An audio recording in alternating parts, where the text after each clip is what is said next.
আমাদের আজকের আলোচ্য বিষয়টা হচ্ছে bureaucracy in India or civil service in India. ভারতের যে জনপালন কৃত্তক একটি গুরুত্বপূর্ণ সংস্থা। যখন ভারতবর্ষ স্বাধীন হয়নি, স্বাধীন ভারতবর্ষে পরাধীন যে ভারতবর্ষ ছিল, সেই পরাধীন ভারতবর্ষে ব্রিটিশরা তারা তাদের যে ভারতবর্ষকে তখন তাদের শাসন করতে হতো, এবং ভারতবর্ষকে তাদের সেই শাসন করার সময় তারা কিন্তু কিছু জনপালন কৃত্তক তারা তৈরি করেছিলেন। সিভিল সার্ভেন্টসটা তারা হচ্ছেন প্রশাসনের ধারাবাহিকতাকে নিরবিচ্ছিন্নভাবে তারা বজায় রাখেন। তারা হচ্ছে সিভিল সার্ভেন্টস, উচ্চপদস্থ সরকারি আমলা বা কর্মচারী। তো ভারতবর্ষে স্বাধীনতার পূর্বে ইংরেজরা ভারতবর্ষের প্রশাসন ব্যবস্থাকে সঠিকভাবে গড়ে তোলার জন্য তারা একটা অত্যন্ত শক্তিশালী আমলাতান্ত্রিক কাঠামো কিন্তু তৈরি করেছিলেন। কিন্তু ভারতবর্ষ যখন স্বাধীন হবার মুখে, ভারতবর্ষ সেই স্বাধীনতার সময়ে তখন কিন্তু ভারতবর্ষের যারা নেতা তারা বুঝতে পেরেছিলেন যে স্বাধীন ভারতবর্ষেও এরকম একটি আমলাতান্ত্রিক কাঠামো তো তৈরি করতে হবে। এখন সেই স্বাধীন ভারতবর্ষের ব্যাপারটা কী হবে? স্বাধীন ভারতবর্ষে কি আমলাতান্ত্রিক কাঠামোটা এরকম হবে যে ব্রিটিশ ভারতের সেই কাঠামো জনপালন কৃত্তক তাদের কোনো কিছুই তাদের কিছু থাকবে না, সব কিছু এক কলমের খোঁচায় না করে দিয়ে স্বাধীন ভারতবর্ষে সব কিছুই নতুন করে তৈরি করা হবে? কিন্তু এটা কিন্তু হয়নি এই ব্যাপারটা। কারণ ভারতের যারা সেই সময় ভবিষ্যৎ নেতৃবৃন্দ, সেই সময় তারা বুঝতে পেরেছিলেন যে জাতি দাঙ্গা, ধর্মীয় বিবাদ, দেশভাগজনিত সমস্যা, অন্যান্য যাবতীয় যে সমস্ত সমস্যা, অভ্যন্তরীণ গোলযোগ, এই সমস্ত বিষয়গুলোকে মানে যাকে বলে সুষ্ঠুভাবে পরিচালনা করার জন্য ইংরেজরা একটা অত্যন্ত শক্তিশালী কিন্তু কাঠামো তারা কিন্তু তৈরি করেছেন। এবার এই ব্যবস্থাটাকে সম্পূর্ণভাবে বাতিল করে দিয়ে নতুন একটা ব্যবস্থা দিয়ে গড়ে তোলা, এটা সেই মুহূর্তে সম্ভব হতো না বলে তারা মনে করেছিলেন। এবং যেহেতু তারা মনে করেছিলেন যে সেই মুহূর্তে এটা হতো না, সেই কারণে কিন্তু জনপালন কৃত্তকের যে বলা যেতে পারে যে একটা অত্যন্ত কী বলবো আর কি, অত্যন্ত গুরুত্বপূর্ণ যে একটা গুরু দায়িত্ব, সেই যে তাদের যে ব্যবস্থা, তো সেইটাকে কিন্তু তারা বাতিল করেননি। মানে মূল যে কাঠামোটা সেই মূল কাঠামোটাকে কিন্তু তারা অক্ষুণ্ণ রেখেছিলেন। তো সেই মূল কাঠামোটাকে অক্ষুণ্ণ রেখে তার ভারতীয়করণ কিন্তু করা হয়েছিল। তো এই যে ব্যাপারটা, এই যে এখন মানে তারা মনে করেছিলেন ভারতবর্ষে যে সমস্যাটা যে তৈরি হবে স্বাধীনতার পর, যে সমস্যাগুলো আসবে, এই যে ব্রিটিশ প্রশাসন যে একটা শক্তিশালী আমলাতান্ত্রিক প্রশাসন ব্যবস্থা তৈরি করে গেছেন, সেইটা দিয়েই এটার সমাধান করা যাবে বলে তারা মনে করেছিলেন। তবে তার ভারতীয়করণ অবশ্যই করা হয়েছিল, সংবিধানের উল্লেখও করা হয়েছিল নতুন করে। তো সংবিধানে যেটা বলা হয়েছিল সেটা হচ্ছে ভারতে দু প্রকার জনপালন কৃত্তক থাকবেন। একটা হচ্ছে সর্বভারতীয় জনপালন কৃত্তক, যেটাকে বলা হচ্ছে UPSC, union public service commission, এবং অপরটি হচ্ছে রাজ্য জনপালন কৃত্তক, যেটাকে বলে স্টেট পাবলিক সার্ভিস এসপিএস। আর একটা হচ্ছে অল ইন্ডিয়া যে পাবলিক সার্ভিস, মানে ইউনিয়ন পাবলিক সার্ভিস ইউপিএসসি। তো এইগুলো থাকবে। তো কেন্দ্রীয় আইনসভা, সেই কেন্দ্রীয় আইনসভা ইউপিএসসি যে সদস্য মানে যারা নিযুক্ত হবেন, তাদের নিয়োগের যে যাবতীয় কিছু মানে শর্ত সংশ্লিষ্ট বিষয়গুলো তারা ঠিক করবে, এবং রাজ্য আইনসভা রাজ্যগুলোর ব্যাপারটা ঠিক করবেন। তবে সংবিধানে এটা বলা আছে, যদি রাজ্যসভা মনে করে যে ভারতের সামগ্রিক স্বার্থে অথবা অন্য কোনো প্রয়োজনে সর্বভারতীয় কৃত্তক যদি গঠন করতে হয়, তাহলে রাজ্যসভা তার 2/3 সদস্যের ভোটে নতুন সর্বভারতীয় কৃত্তক কিন্তু রাজ্যসভা করতে পারে। এই ক্ষমতাটা রাজ্যসভাকে দেওয়া হয়েছে। এমনকি প্রয়োজন হলে বিচার বিভাগীয় কৃত্তক, জুডিশিয়াল যে সার্ভিস, সেখানেও কিন্তু কৃত্তক নিয়োগ রাজ্যসভা করতে পারে যদি তারা মনে করে। তো এই ক্ষমতাটা দেওয়া হয়েছে 1951 সালে। ভারতীয় কৃত্তক আইনে দুই প্রকার কৃত্তকের প্রথমে বলা হয়েছিল, ইন্ডিয়ান অ্যাডমিনিস্ট্রেটিভ সার্ভিস আর ইন্ডিয়ান পুলিশ সার্ভিস, এভাবে শুরু হয়েছিল। কিন্তু তারপরে এখানেই কিন্তু শেষ হয়ে যায়নি, তারপরে কিন্তু foreign service, Indian forest service, Indian medical service, এইরকম আরও কিছু কিন্তু কৃত্তক গঠন করা পরবর্তীকালে ধীরে ধীরে কিন্তু হয়েছে।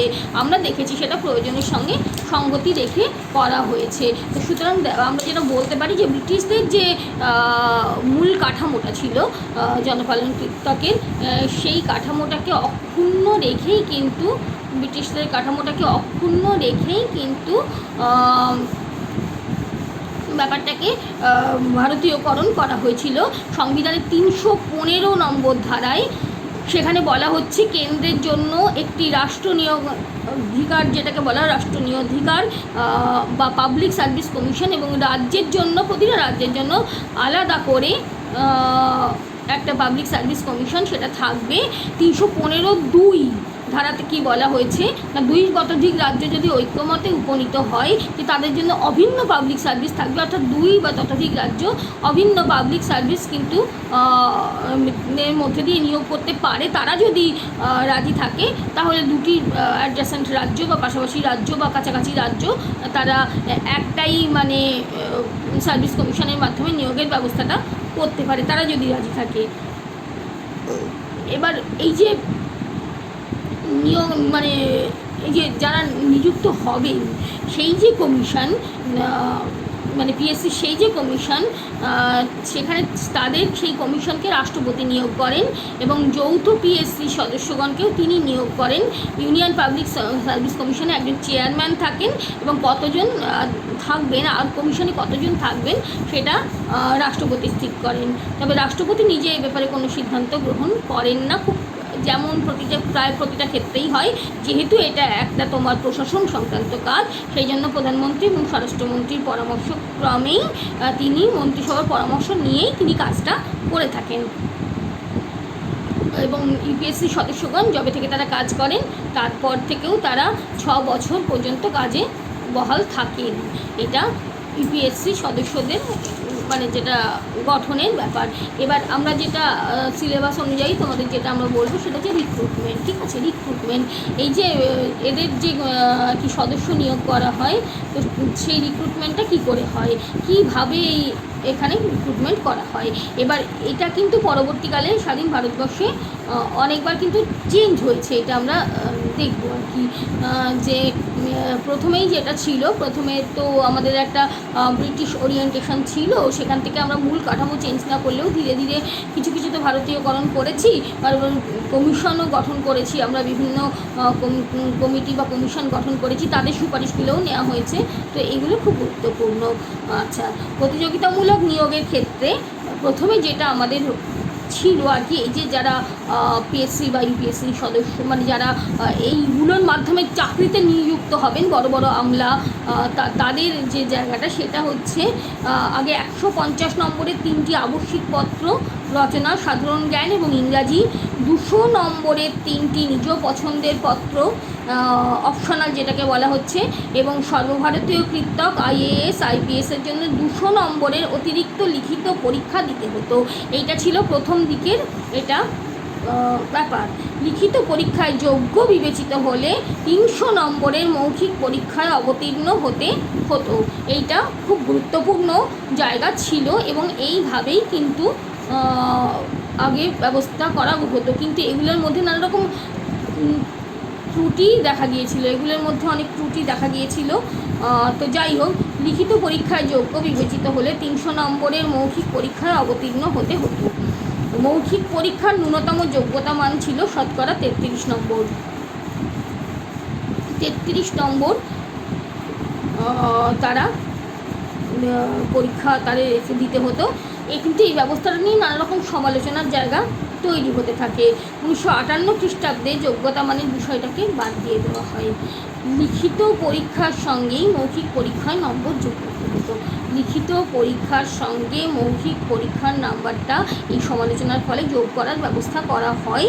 এটা একটা পরিবর্তন রিক্রুটমেন্টের ক্ষেত্রে, এটা ছিল একটা গুরুত্বপূর্ণ পরিবর্তন। তাহলে আমরা দেখতে পাচ্ছি যে স্বাধীন ভারতবর্ষে যখন আমরা এই ব্যবস্থাটাকে গ্রহণ করলাম, তো সেই ব্যবস্থাটা গ্রহণ করার পরে আমরা যেটা দেখছি সেটা হচ্ছে যে এই ব্যবস্থাটা গ্রহণ করার পরে কিন্তু আমরা ভারতীয়করণ প্রথম দিকেই পুরোটা করে উঠতে পেরেছিলাম না। আমরা আমাদের যে এই যে রিক্রুটমেন্টের যেটা পদ্ধতি ছিল, তোমাদের সিলেবাসে প্রথমে যেটা রয়েছে রিক্রুটমেন্ট অ্যান্ড দেন ট্রেনিং, তো এইটা খুব গুরুত্বপূর্ণ ব্যাপার। এই রিক্রুটমেন্টের ব্যবস্থাটা প্রথম থেকেই আমরা যে নিজেদের মতো করতে পেরেছিলাম তা না, তার একটা কারণও ছিল। তার কারণটা হচ্ছে আমরা তখন নানা রকম সমস্যায় জর্জরিত ছিলাম। ব্রিটিশ ওরিয়েন্টেশনের আদলে আমরা অনেক কাজ করছিলাম, তো এই সমস্ত কাজ করতে গিয়ে আমাদেরকে নানা রকম সমস্যায় পড়তে হচ্ছিল। পরিপূর্ণভাবে ওরিয়েন্টেশনটা করতে গেলে যে সময়টা লাগে সেই সময়টা আমরা সেই মুহূর্তে পেয়েছিলাম না। কিন্তু পরবর্তীকালে আস্তে আস্তে এই সমস্ত যে পদ্ধতি, আগে ব্রিটিশ ভারতের যে সমস্ত পদ্ধতি, সেই পদ্ধতিগুলো আস্তে আস্তে সমালোচিত হতে থাকে নানা কারণে। সমালোচিত হতে থাকার ফলে তখন কিন্তু একটা কমিশন বা কমিটি গঠনের নানা রকম দাবি উঠতে থাকে। তো সেটা তার প্রথম এই প্রসঙ্গে যেটা গঠিত হয় সেটা হচ্ছে কোঠারি কমিশন। এই যে নিয়োগটা সঠিকভাবে করার জন্য একটা কমিশন যেটা নিয়োগ করা হয় সেটা হচ্ছে কোঠারি কমিশন। অধ্যাপক ডিএস কোঠারির নেতৃত্বে এই কমিটিটা গঠিত হয়। কোঠারি যে কমিশন বা কোঠারি কমিটি প্রাথমিক পরীক্ষা, মূল পরীক্ষা, প্রাথমিক পাঠ, 400 নম্বরের প্রশিক্ষণ পরবর্তী পরীক্ষা, এই সমস্ত বিষয়গুলো নানা রকমভাবে সুপারিশ করেছিল। মূল পরীক্ষা এবং প্রশিক্ষণ পরবর্তী পরীক্ষার প্রাপ্ত নম্বরের ওপর ভিত্তি করে প্রার্থীর সাফল্য নির্ধারণের কথা বলা হয়েছিল। এটা আগে বলা হয়নি, কিন্তু এটা পরবর্তীকালে কোঠারি কমিশন এই রেকমেন্ডেশনটা করে, যাতে পরে আরও অনেক ভালোভাবে এই আমলাতান্ত্রিক ব্যবস্থাগুলোকে নিরপেক্ষভাবে, যেহেতু এরা প্রশাসনের স্তম্ভ, তাদেরকে নিরপেক্ষভাবে নিয়োগ করার জন্য এই ব্যবস্থাটার কথা বলা হয়। ভাষাপত্র ছাড়া অন্য সব পত্রেই সংবিধানের 8ম তফসিলের তালিকাভুক্ত যে কোনো ভাষা অথবা ইংরাজিতে প্রার্থীকে পরীক্ষা দেওয়ার অনুমতি দেয় এই কমিশন। তো কোঠারি কমিটির সুপারিশ মতোই প্রাথমিক পরীক্ষার একটি পত্রে বিষয়মুখী ও বহু পছন্দের উত্তরভিত্তিক প্রশ্ন সম্মিলিত সাধারণ বিষয় 150 নম্বর এবং নিজ পছন্দের ঐচ্ছিক বিষয় হিসাবে 300 নম্বরের একটি পত্র পরীক্ষার ব্যবস্থা করা হয়। এটা ছিল কমিশনের সুপারিশ। মূল পরীক্ষা ছিল লিখিত ও মৌখিক পরীক্ষা। লিখিত পরীক্ষায় বিভিন্ন পত্র বিষয় নম্বর বিভিন্ন ভাগে ভাগ করে দেওয়া হয়েছিল। কি ভাগটা করা হয়েছিল আমরা বলবো। সেটা হচ্ছে প্রথম সেটা হচ্ছে ভারতীয় ভাষা। 8ম তফসিলের অন্তর্ভুক্ত যে ভারতীয় ভাষা আছে সেটাতে 300 নম্বর রেকমেন্ডেশন দেওয়া হয়, কোঠারি কমিশন দেয়। দ্বিতীয় হচ্ছে ইংরাজি ভাষা, সেখানে 300 নম্বরের রেকমেন্ডেশন দেওয়া হয় পরীক্ষার ক্ষেত্রে। সাধারণ শিক্ষা, সাধারণ জ্ঞান সেটা 300 নম্বর। সাধারণ শিক্ষা আবার একটা 300 নম্বর। ঐচ্ছিক বিষয় হচ্ছে তোমার 5ম, 6ষ্ঠ, 7ম, 8ম, প্রথম দ্বিতীয় পত্র আছে, আবার 7ম, 8মেও দ্বিতীয় পত্র আছে। প্রতিটাতেই 300 করে নম্বর রেকমেন্ডেশন করা হয়। প্রথম ও দ্বিতীয় পত্রে উত্তীর্ণ হওয়া আবশ্যিক হলেও এই দুটিতে প্রাপ্ত নম্বর মোট নম্বরের সঙ্গে যোগ করা হবে না। অর্থাৎ লিখিত পরীক্ষার মোট নম্বর ছিল 1800।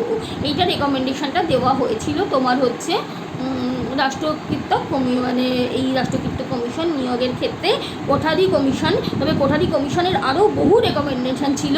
সমস্ত রেকমেন্ডেশনই যে মানা হয়েছিল তা না। কোঠারি কমিশন প্রার্থীদের বয়সসীমা 21 থেকে 26 করে।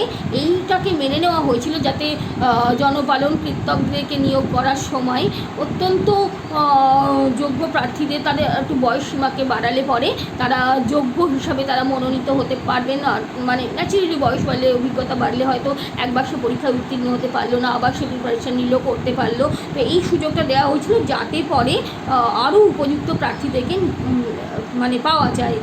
তবে পরীক্ষা পরিচালনার দিক থেকে প্রাদেশিক ভাষার উত্তর ও পরীক্ষা গ্রহণের জটিলতা দেখা দিতে পারে বলে আশঙ্কা করা হয়েছিল। এইটা কিন্তু নিয়ে একটা সমস্যার সৃষ্টি হয়েছিল তার রেকমেন্ডেশনের ক্ষেত্রে। সুতরাং আমরা দেখতে পাচ্ছি যে কোঠারি কমিশন কিন্তু ওই যে নিয়োগের ক্ষেত্রে বা রিক্রুটমেন্টের ক্ষেত্রে বেশ কিছু গুরুত্বপূর্ণ সুপারিশ করে, এবং তাদের এই বেশ কিছু গুরুত্বপূর্ণ সুপারিশ কিন্তু মানে কী বলবো, সেটাকে অনেকটাই রেকমেন্ডেশনের মধ্যে গৃহীত হয়।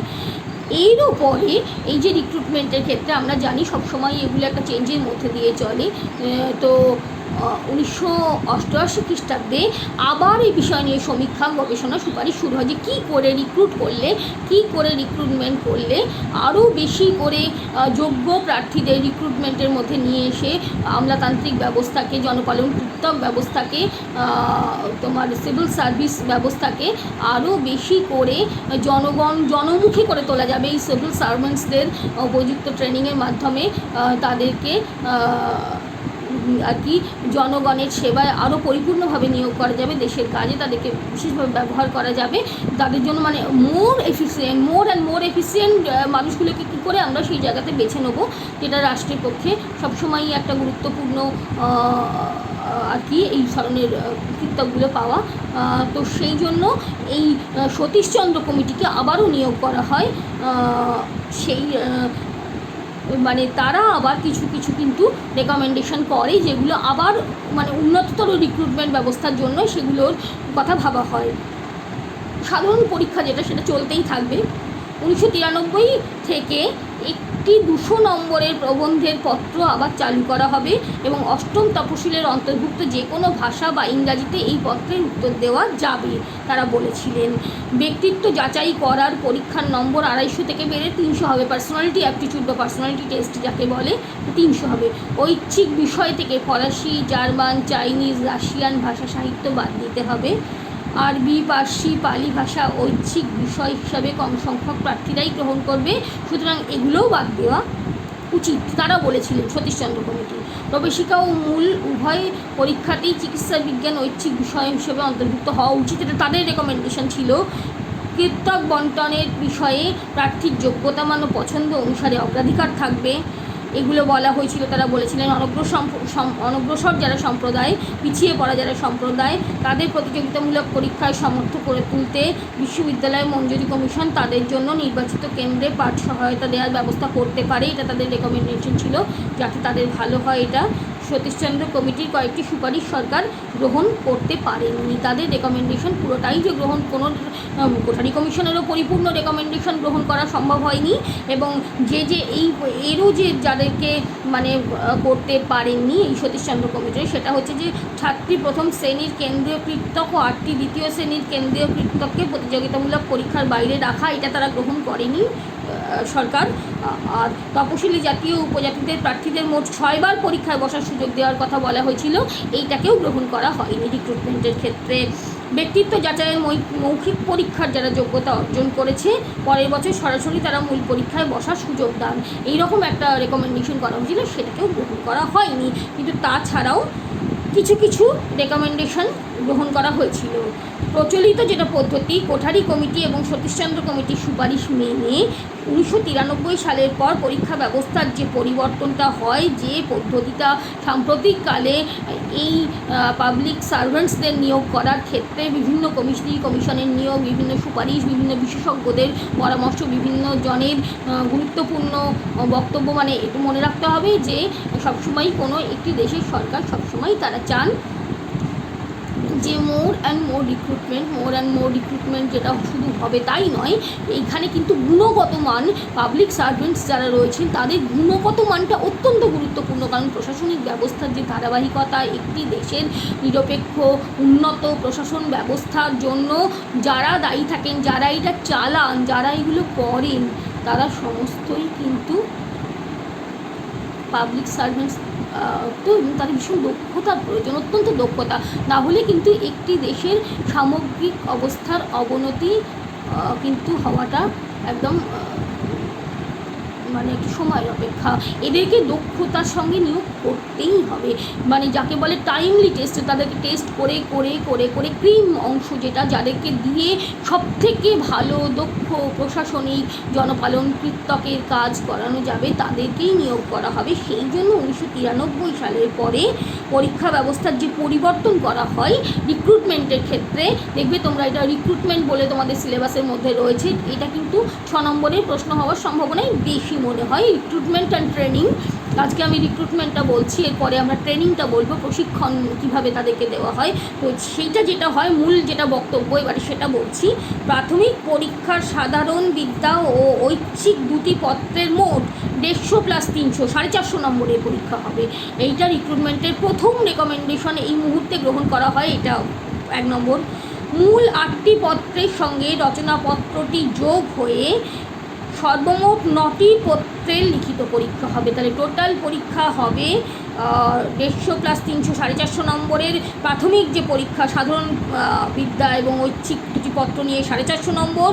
মূল 8টি পত্রের সঙ্গে রচনাপত্রটি যোগ হয়ে মোট 9টি মানে পত্র যেগুলোর পরীক্ষা হবে।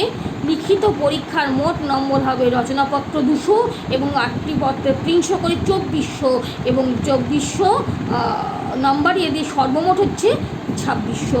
মোট হচ্ছে 2400, আর রচনাপত্র যেটা, সেই রচনাপত্রটা হচ্ছে 200। মোট হচ্ছে 2400 প্লাস 200 2600 নম্বরের। মৌখিক পরীক্ষার মোট নম্বর হবে 300। মূল পরীক্ষার ঐচ্ছিক বিষয়গুলি কি সেগুলো আমরা একটু জেনে নেব। কৃষিবিদ্যা, পশুপালন ও পশু চিকিৎসা, নৃতত্ত্ব, চিকিৎসা বিজ্ঞান, উদ্ভিদবিদ্যা, প্রাণীবিদ্যা, civil engineering, mechanical engineering, electrical engineering, রসায়ন, পদার্থবিদ্যা, অঙ্কশাস্ত্র, পরিসংখ্যান শাস্ত্র, ভূবিদ্যা, ভূগোল, ইতিহাস, আইন, পরিচালনা, জনপ্রশাসন, সমাজতত্ত্ব, দর্শন, রাষ্ট্রবিজ্ঞান, আন্তর্জাতিক সম্পর্ক, অর্থনীতি, বাণিজ্য ও হিসাবশাস্ত্র, ভাষা ও সাহিত্য, এর মধ্যে ইংরাজি ভাষা, বিদেশি ভাষা, আঞ্চলিক ভাষা সবই পড়ে। এই সমস্ত বিষয়গুলো, এতগুলো বিষয় তোমরা মানে যারা সায়েন্সের স্টুডেন্ট, যারা আর্টসের স্টুডেন্ট, যারা অন্যান্য বিষয়ের স্টুডেন্ট, তাদের সকলের কথা মাথায় রেখে এই সমস্ত ঐচ্ছিক বিষয়গুলিকে নির্ধারণ করা হয়েছে। মূল পরীক্ষার প্রাপ্ত নম্বরের ভিত্তিতেই সকল পরীক্ষার্থীর তালিকা সরকারি গেজেটে প্রকাশ করা হয়। অধস্তন কর্মচারীদের ক্ষেত্রে অধস্তন কর্মচারী কমিশনের মাধ্যমে নিয়োগের পরীক্ষা ব্যবস্থা গ্রহণ করা হবে। সবাই তো আমলা হবেন না, সবাই বড় বড় হবে। তাছাড়াও অধস্তন মানে কর্মচারীদের একটা নিয়োগের ব্যবস্থা রয়েছে, সেখানে আবার তাদের একটা আলাদা ব্যবস্থা করা হয়েছে। তাহলে আমরা দেখতে পাচ্ছি যে স্বাধীন ভারতবর্ষ যখন স্বাধীন হয় তখন আমরা তাদের যে কাঠামোটা, সেই কাঠামোটাকে আমরা চেঞ্জ করতে মানে সেই মুহূর্তে আমরা চেঞ্জ করতে পারিনি। এখনও কিন্তু আমরা বারবারই বলছি, জনপালন কীর্তকের যে প্রশাসনিক যে কাঠামোটা সেটা একেবারে পরিপূর্ণভাবে চেঞ্জ, জায়গাটা কিন্তু তৈরি হয়নি। কারণ ব্রিটিশরা যে শক্তিশালী জনপ্রশাসন ব্যবস্থাটা গড়ে তুলেছিল, আমরা আগের দিন যে কন্টিনিউটি এবং চেঞ্জের কথা আলোচনা করছিলাম, সেখানে দেখা যাচ্ছে যে চেঞ্জ তো ভারতীয়করণ তো আমরা করেইছি জনপালন কীর্তকের, এটা করতেই হবে। সংবিধানেও বিভিন্ন ধারা এখানে উল্লেখ করা হয়েছে, কমিশন গঠন করা হয়েছে, ইউপিএসসি পিএসসি যে সমস্ত কমিশনের সদস্যরাও রয়েছেন সেই সমস্ত নীতি নির্ধারণের ক্ষেত্রে। তো হাউএভার কিন্তু মূল যে জায়গাটা বারবার করে আমরা বলছি, মূল যে কাঠামো সেটাকে আমরা প্রথম দিকে পরিবর্তন করতে পারিনি। কিন্তু প্রথম দিকে সেই সময় পরীক্ষার যে ব্যবস্থাগুলো ছিল সেগুলোতে দেখা যাচ্ছিল নানা রকম সমস্যার সৃষ্টি হচ্ছিল এবং খুব স্বাভাবিকভাবে সময়ের সঙ্গে সঙ্গে সব কিছুরই পরিবর্তনের দরকারটা খুব গুরুত্বপূর্ণ হয়ে পড়ে। তো সময়ের সঙ্গে সঙ্গে সব কিছুর পরিবর্তনটা যেহেতু খুব গুরুত্বপূর্ণ হয়ে পড়ে, সেহেতু এই ক্ষেত্রেও পরিবর্তন সূচিত হয়েছে। কোনো কিছুই তো মানে স্ট্যাগনেশনের মধ্যে নেই, কোনো কিছুই পরিবর্তনের মধ্যে নেই। তো এটারও পরিবর্তন ব্যবস্থাটা সূচিত হয়েছে। যাই হোক, তো সেই জন্যেই বিভিন্ন কমিশন কিন্তু আমরা দেখেছি শিক্ষাগত ক্ষেত্রে বা অন্যান্য নিয়োগের ক্ষেত্রে বা অন্যান্য সমস্ত ক্ষেত্রে কিন্তু বারবার বিভিন্ন বিশেষজ্ঞ ব্যক্তিদের নিয়ে কমিশন গঠিত ভারতবর্ষের সব জায়গাতেই হয়েছে। তো প্রথম কমিশনটা গঠিত হয়েছিল কোঠারি কমিশন, যারা কিন্তু এই নিয়ে রেকমেন্ডেশনটা করে। আমরা দেখছি কোঠারি কমিশনের সুপারিশ মেনে কিন্তু একটা প্রথমে রেকমেন্ডেশনের একটা ব্যবস্থা করা হয়েছিল এবং তারা কিন্তু যেটা বলেছিল সেটা হচ্ছে 2050 নম্বরের যে 1800 প্লাস 250 এরকম একটা নম্বর নিয়ে তারা এর কথা বলেছিলেন যে পরীক্ষাটা হবে এবং বয়সটা 21 থেকে 26 করা হয়েছিল। এটাও একটা খুব গুরুত্বপূর্ণ বিষয় এদের ক্ষেত্রে। কিন্তু কোঠারি কমিশনের অনেক রেকমেন্ডেশন গ্রহণ করা হয়েছিল। কোঠারি কমিশন যেটা বারবার করে বলছিলেন যে লিখিত পরীক্ষাটার উপরে খুব বেশি করে গুরুত্ব দেওয়াটা খুব প্রয়োজন। কারণ অনেক সময় দেখা যায় যে পার্সোনালিটি টেস্টটা তো ভীষণই গুরুত্বপূর্ণ, যে সব চাকরির ক্ষেত্রে করা হয়ে থাকে। আর এই রকম যারা মানুষ যারা এই রকম গুরুত্বপূর্ণ পদে যাবেন তাদের জন্য তো পার্সোনালিটি অ্যাপটিটিউড অত্যন্ত গুরুত্বপূর্ণ। কিন্তু কোঠারি কমিশন যেটা বলছিলেন যে লিখিত পরীক্ষাটাতেও অত্যন্ত গুরুত্ব দেওয়া প্রয়োজন। লিখিত পরীক্ষাটাতেও অত্যন্ত গুরুত্ব দেওয়া এই কারণেই প্রয়োজন যে না, অনেক সময় যেটা হয়, যেটা হতে পারে যে তারা হয়তো ইন্টারভিউ দিতে গিয়ে নার্ভাস হয়ে গেলেন, কিন্তু সব তার মানে এরকম নয় যে সবাই যোগ্য প্রার্থী নয়। সেজন্য সব দুটোরই সমন্বয় করা একান্ত প্রয়োজন, সমন্বয় করে দেখাটা একান্ত প্রয়োজন যে সঠিকভাবে যোগ্য প্রার্থীকে নেওয়া যাচ্ছে কি না। কোঠারি কমিশনের কিছু রেকমেন্ডেশনকে গ্রহণ করে সেই সময় পরীক্ষার যে রিক্রুটমেন্ট সিস্টেমটাকে আগের অবস্থা থেকে পরিবর্তন করা হয়, কিন্তু তারপরে দেখা গেল যে আরও কিছু পরিবর্তন দরকার। সেই জন্যই আবার সতীশচন্দ্র কমিটিটাকে গঠন করা, এবং সেটার সর্বশেষ যে রেকমেন্ডেশন সতীশচন্দ্র কমিটির, সেই রেকমেন্ডেশনটাকে গ্রহণ করে সেটা আগের কোঠারি কমিশনের রেকমেন্ডেশন নিয়ে প্রথম বিভিন্ন অভিজ্ঞতার ভিত্তিতে নিয়ে, এবং এদেরও বারবারই আমরা বলছি যে এরাও যে সমস্ত রেকমেন্ডেশন দিয়েছিলেন সবগুলোর কোনো একটা কমিটি বা কমিশনকে যখন সরকার গঠন করেন, এটার কোনো রকম এরকম কোনো ব্যাপার থাকে না হার্ড অ্যান্ড ফাস্ট রুল যে সেই কমিটি বা কমিশনের সমস্ত মানে সমস্ত বিষয়গুলোকেই মেনে চলতে হবে। তো সেই বিষয়টা খুব গুরুত্বপূর্ণ, মেনে চলাটা সবসময় বাধ্যতামূলক কখনোই সরকারের পক্ষে নয়। তো এক্ষেত্রেও সতীশচন্দ্র কমিটিরও বেশ কিছু সুপারিশ সরকার মেনে নেননি, কিন্তু সব কিছু মিলিয়ে মিশিয়ে আলটিমেট 2600 নম্বরের পরীক্ষা, লিখিত পরীক্ষার সিদ্ধান্ত গৃহীত হয়।